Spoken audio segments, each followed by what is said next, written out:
Welcome to Sweet Life Beat Life. We hope this video helps. You start by opening the Easypaisa app and signing in if needed. Make sure you use the account with balance. Once done, allow camera access when the prompt appears because the scanner needs it.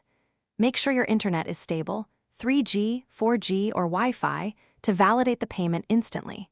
Position yourself near the merchant QR code and hold your phone steady. These initial actions remove delays and let you get straight into scanning without fumbling with settings. You tap the QR scanner icon on the Easypaisa home screen and point the camera at the merchant QR. Move until the code fills most of the viewfinder.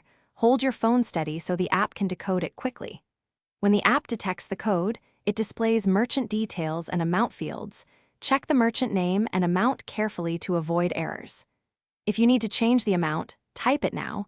Otherwise, proceed to the confirmation step. This ensures accuracy before authorizing.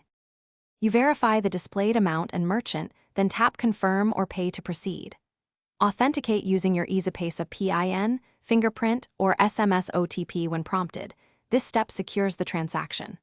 Once approved, wait for the success message and a transaction ID, save or screenshot it for records. If the scanner fails, make sure the camera lens is clean and lighting is good, then retry. If the merchant name looks wrong, cancel immediately and report it. Thanks for watching. Consider subscribing if we helped you.